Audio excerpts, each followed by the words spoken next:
По какой причине в Абхазии резко активизировался коричневый мраморный клоп? Увеличилась ли его популяция? Насколько пострадали растения от вредителя и как бороться с клопом? Об этом пообщаемся с начальником службы защиты растений Министерства сельского хозяйства Абхазии Владимиром Герия. Здравствуйте. Здравствуйте. Итак, в выходные дни в соцсетях Абхазии, вернее, соцсети Абхазии буквально взорвались жалобами на нашествие мраморного клопа. Ну, реально люди писали, что насекомые атаковали жилища, в закрытые шкафы, их там вот находили в большом количестве, проникали в одежду, вещи, ну и так далее. Почему так резко активизировался клоп? На самом деле мало приятного в этом. Категорически неприятно.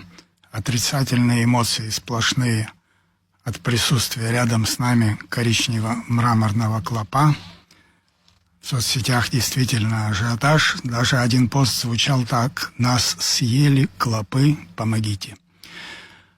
Клоп присутствует в Абхазии уже на протяжении более чем 8 лет, но на протяжении 8 лет мы с ним боремся. Наука наблюдает за поведением этого насекомого. Насекомое чрезвычайно опасно для сельхозкультур и вообще для растений, является многоядным, портит урожай и, естественно, нуждается в мерах противодействия его развитию, размножению. Клоп не опасен для человека, он не кусается, кроме того, что он зловонен, никаких других опасностей физических он не несет. Но, тем не менее, мы с ним боремся. Он несет опасность сельхозугодьям, растениям и так далее. Это тоже как бы опосредованная, скажем так, ущерб. Может, не опасность, но ущерб для человека, для его труда, материальных вложений и так далее. Да. Я остановлюсь на том, что происходит в данное время. В данное время клоп концентрируется вокруг нас, вокруг жилищ. Это связано с его жизнедеятельностью. Морфология развития этого насекомого такова, что зимой он пребывает в состоянии покоя. Сейчас насекомые ищут места для зимней спячки. Зимняя спячка насекомых называется диапаузой, и время, предшествующее диапаузе, оно проходит на том, что клоп ищет места для убежища. Визуально кажется, что резко выросла численность, но на самом деле численность насекомых не выросла, просто равномерно распределенные особи по территории низменной части Абхазии сейчас концентрируются вблизи тепла, вблизи жилья и ищут места для того, чтобы спрятаться на период зимнего покоя. И с этим связано то, что мы наблюдаем, и с этим связаны все категорически отрицательные реакции наших жителей Абхазии. А откуда у вас данные, что их не стало больше? Вы же их не можете посчитать, но я сейчас не конкретно вы, а вот службы наши. Ежегодно ведется борьба и принимаются меры противодействия размножению этого насекомого. Насекомое, как инвазивный вид, появившееся в Абхазии из стран Юго-Восточной Азии, пребывая в Абхазии, размножалось и увеличивалось в геометрической прогрессии, потому что никакие внешние факторы этому не мешали. Со временем, когда насекомые продолжают жить, появляются их вредители, хищные насекомые, которые питаются разными стадиями, в данном случае мраморного клопа, и тем самым снижая численность популяции. Это хищные насекомые, это вирусы, это болезни, которым, естественно, подвержены мраморный клоп по прошествии нескольких лет его нахождения в Абхазии. Это заметно визуально, и все жители Абхазии заметили, что по сравнению с годами 19-21 годы численность его резко была уменьшена. Естественно, это связано и с с мерами, которые принимают специалисты для защиты урожая. Это опрыскивание, это несколько лет проводился механический сбор насекомых. Конечно, их численность заметно уменьшилась. А можно такой вопрос? Когда по пришествии весны, насколько я понимаю, когда, как говорят специалисты, клоп встал на крыло, есть такое выражение, да? Вот, в этот период вот нам, журналистам, и вообще как бы вот людям, с которыми нам удалось там говорить на эти темы, обратили внимание, что вот в этом году их стало больше. Даже была речь о том, что мы попросим Минсельхоз, чтобы и в этом году как-то провести очередной ручной сбор насекомого. Но потом через какое-то время сказали, что тревога ложная, что в этом нет необходимости. И ручной сбор не провели в этом году. Не было ли это ошибкой? Я думаю, что... сказать, что это было ошибкой, я не могу, потому что единолично я не принимаю таких решений. Но ситуация первой декады октября говорит, это же в этом году, это было то, что мы констатируем в этом году, это было и в прошлом году, и на протяжении всех лет нахождения мраморного клопа. Первая декада октября заставляет нас как бы обратить внимание на его присутствие. Он всегда в таком количестве лезет, значит, в наше жилище, прячется на чердаках, в подсобных помещениях и так далее. И в прошлом году, тоже в октябре, были планы о том, чтобы объявить, профинансировать и организовать механический сбор весной. Но дело в том, что этой весной как раз-то не оправдались вот эти ожидания о том, что клоп будет развиваться, значит, опять по возрастающей. И потери урожая, проводятся, я об этом расскажу, наверное, отдельно, что связано с борьбой с мраморным клопом. А что касается механического сбора, сегодня премьер-министр проводил совещание, и был как раз поднят вопрос о том, не слишком ли мы заняли либеральную позицию по отношению к этому вредителю. И были даны поручения премьер-министрам, чтобы разработали опять исчерпывающий спектр мер, которые принимали мы несколько лет назад. Туда входит и механическое финансирование механического сбора с приемом, значит, у населения собранных насекомых и последующим их уничтожением. Сюда входит применение феромоновых аттрактантов, сюда входит опять создание мобильных бригад и намерение правительства Абхазии связано с тем, чтобы сезон, значит, 26-го года с весны был применен опять весь спектр мер против распространения этого насекомого. Но опять же покажет время, насколько что будет востребованным. На самом деле, вот я когда готовилась к интервью, у меня была такая мысль, почему вдруг, скажем так, вот мы ослабили хватку. Пусть даже этого вредителя стало меньше в разы, но тем не менее вот наша цель, на мой взгляд, в том, чтобы его вообще не было, или было прям минимальное количество.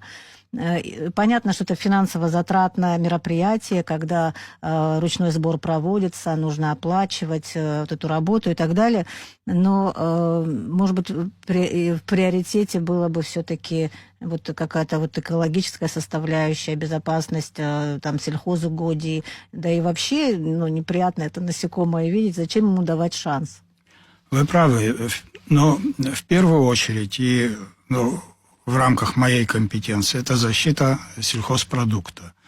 С точки зрения подход к защите сельхозпродукта, он складывается из нескольких методов, мер борьбы с клопом.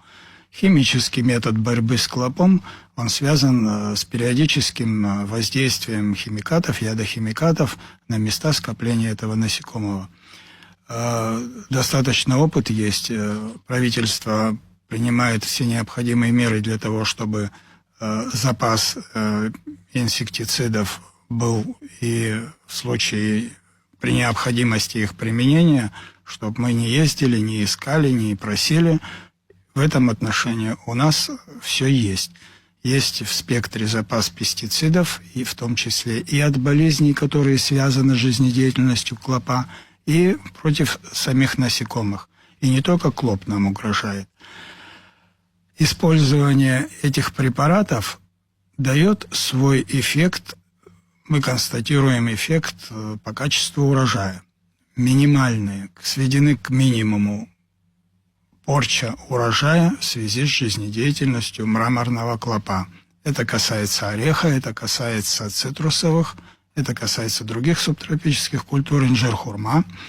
И если взять мраморного клопа, то минимизированы максимально потери урожая. Что касается самой популяции, то приложить усилия к тому, чтобы свести ее к нулю, невозможно. Клоп будет находиться в природе, и как любой насекомый вредитель при определенных обстоятельствах или при календарных обстоятельствах численность его будет увеличиваться. Я считаю, что при том, что как бы настораживает масштабы распространения популяции, можно применять дополнительные меры по борьбе. Нам они знакомы, известны, и я уверен, что все будет в исчерпывающем виде проведено. Хочу опять остановиться. Вспышка в октябре, она не несет никакого ущерба, она просто вызывает отрицательные эмоции, и против нее тоже можно применять меры не на государственном уровне, а людям, у которых есть все возможности как бы сокращать его, делать ловушки. Вы знаете, вот мне показалось, что это прям реально одним днем было нашествие. Вот 4 числа, 4 октября, это было прям какое-то вот реально нашествие, а потом резкое такое ослабление, конечно же, есть, но все-таки резкое ослабление. Это что, одним днем происходит? Так и было. С 3 октября повсеместно в Абхазии стали констатировать резкое увеличение количества насекомых, опять же я скажу, вокруг нашего жилья. Да. В Восточной Абхазии, конечно, это апогей в эти дни. В Западной Абхазии, в Гудаутском районе тоже огромное количество, и в Афоне огромное количество их мы наблюдали. Дело в том, что это происходит именно во времена похолодания на общей территории Абхазии, и календарно к 20 числам октября клопа не будет видно нигде.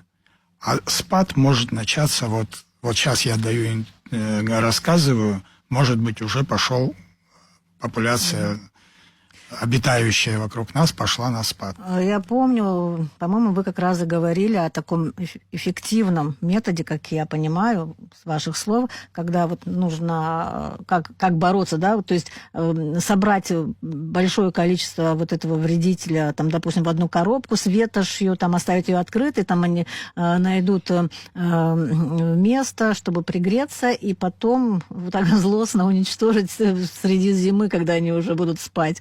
Это эффективный метод? Любой метод по уничтожению этого вида насекомого является эффективным. Одна самочка за сезон дает до 3000 себе подобных потомства. И, соответственно, вот когда мы килограмм, допустим, государство стимулирует платой за килограмм сданного для уничтожения насекомого. Если уничтожить килограмм каждому, то это, конечно, очень большой стресс для популяции. То, что мы говорим о коробочках, вот мы когда наблюдаем, вот вчера, позавчера просто стены были заселены этими насекомыми, значит, коробка, там, не знаю, от пищевых продуктов, гофрокоробка, в которой уложены, там, не знаю, ветошь, бумаги смятые, которая очень, значит, ценится как жилье, я уверяю, что за несколько дней там соберется больше килограмма клопов. Вот в таких местах, где их нашествие. Их можно сжигать, ставить новые коробочки и тем самым вносить вклад в борьбу с клопом. Но это надо делать всем. Я очень сомневаюсь, вот так поедем по селам, что где-то мы увидим эту вот коробочку, которую очередную после сжигания хозяева ставят. Что касается вот этих феромоновых ловушек, Да. вы их используете именно против мраморного клопа? Да, у нас было 60 тысяч комплектов в 2020 году, по-моему, это когда Минсельхоз России нам очень помогал. Но нам помогал, потому что проникновение через границу не регулируется. Надо было работать и там, и здесь, сообща, да. и мы работали сообща. Вот 60 тысяч ловушек было роздано населению. Мне трудно сказать, сколько их осталось, но ловушка без феромонового аттрактанта, она не несет никакой технологической пользы. Абхазия, может, закупит феромоновые аттрактанты для того, чтобы оставшиеся ловушки в рабочее положение вернуть. Об этом сегодня тоже говорилось в кабинете министров. Премьер-министр очень заинтересован в том, чтобы, это и естественно, в том, чтобы во всем спектре была начата работа при необходимости. Так что рекомендуют все-таки, к чему склоняются специалисты вот по поводу того вопроса, который задал премьер-министр Владимир Делба? Будете ужесточать? Будет вот режим борьбы, скажем так, с мраморным клопом? Будет ли объявлен ручной сбор? К чему вы лично склоняетесь и что думают там ваши коллеги по этому поводу? Ко всему надо готовиться, единомоментно сделать ничего нельзя. В данном случае стоит актуален вопрос о механическом сборе, который будет объявлен в весенний период. Но заблаговременно, конечно, об этом будет объявлено при разработке всех шагов, как это будет выглядеть. С ядохимикатами вопрос обстоит не так остро, потому что они есть. У нас есть на будущий год. Значит, что касается ловушек и феромонных аттрактантов, это тоже все актуально, и вполне возможно, что будет каждый в отдельности из этих мероприятий, но вопрос не решает. Вместе они друг друга дополняют.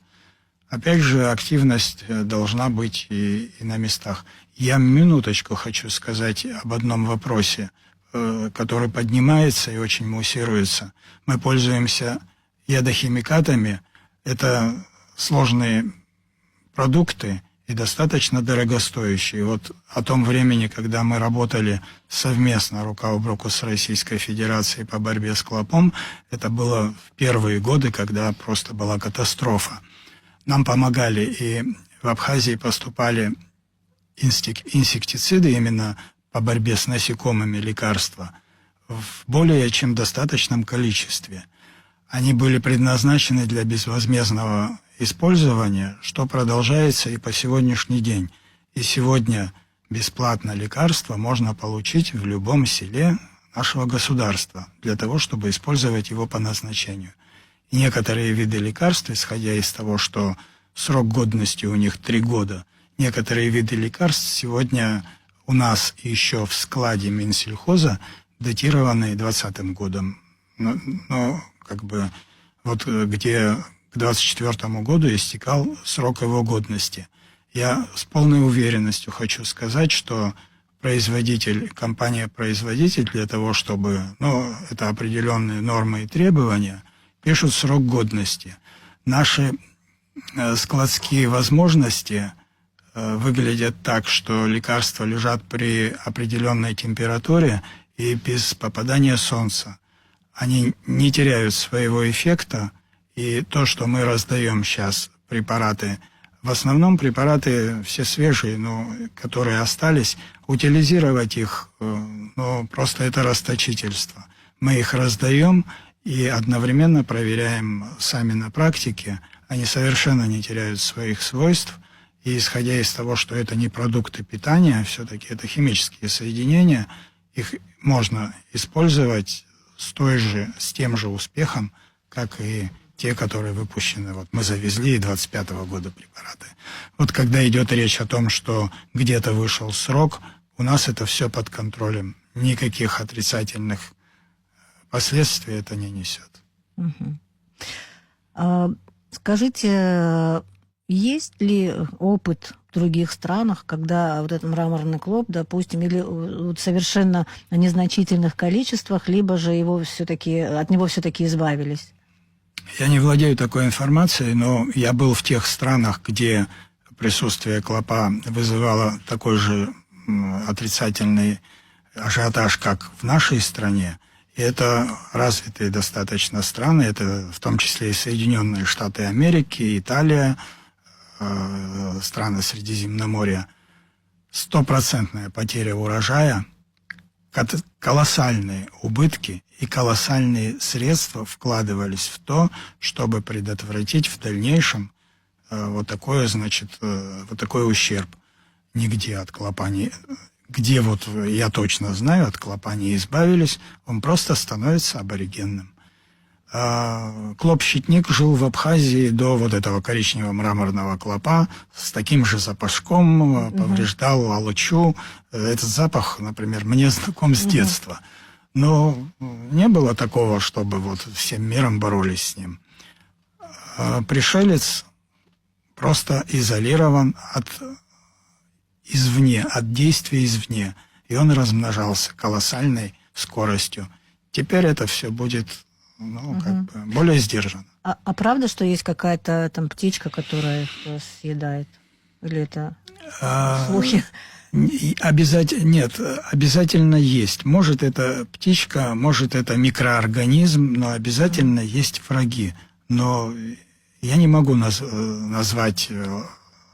сказать об этом виде, об его названии. Скорее всего, это определенный, ряд факторов, которые численность коричневого мраморного клопа снизила значительно. Вы говорили о том, что все-таки вы не фиксируете значительного ущерба для сельского хозяйства. Это так, да? И пока это положение будет, я имею в виду от мраморного клопа, это положение сохраняется, потому что постоянно идет, скажем так, вот это опрыскивание, лечение тех же мандариновых плантаций. Вот, кстати, как с ними обстоят дела. И с другими деревьями, да, фруктовыми в том числе. Он, конечно, наносит ущерб, но с тем стрессом, с которым мы сталкивались 3, 5, 7 лет назад, мы не сталкиваемся. Обработки проводятся, допустим, орех обрабатывается весь. Тот орех, который не обрабатывается, он не дает урожая хорошего. Цитрусовые обработки от мраморного клопа, несколько обработок за сезон в садах с промышленным выращиванием сельхозпродукта проводятся. Просто владельцы растений знают уже когда, как обрабатывать и что будет, если не обрабатывать. Но клопа стало меньше, такой интенсивной нагрузки пестицидов на нашу землю, как было, такой уже интенсивности нет. Но в большом количестве пестициды все-таки расходуются. И главная причина – это борьба с мраморным клопом. То есть все-таки нужно такой баланс соблюдать, чтобы не испортить, скажем так, продукцию и вот этими химическими средствами, и в то же время, чтобы не дать ему стать жертвой клопа, скажем так. Да, я вот был категорическим противником требований проводить обработки сейчас, вот в эти дни, когда появился клоп вокруг домов, обрабатывать полосами вокруг населенных пунктов. Это неправильный подход. Мы вносим перекос в природу и совершенно не уменьшаем численность сегодняшний день этого нашествия. Применение ядохимикатов требует тоже очень большой большого внимания и осторожности. Очень много зависит, в том числе и пчеловоды очень как бы нуждаются в сокращении пестицидной нагрузки. Ну и вообще эта энтомофауна, она очень хрупкая. Там много полезных насекомых, которые страдают тоже при применении химикатов. Поэтому мы стараемся так, чтобы это была золотая серединка. Но я имею в виду в масштабах Абхазии, а так локально трудно это все углядеть. Спасибо. Спасибо большое за разъяснение, за интервью, за беседу о том, по какой причине в Абхазии резко активизировался коричневый мраморный клоп, увеличилась ли популяция вредителей и как с ним бороться, рассказал начальник службы защиты растений Минсельхоза Абхазии Владимир Герия.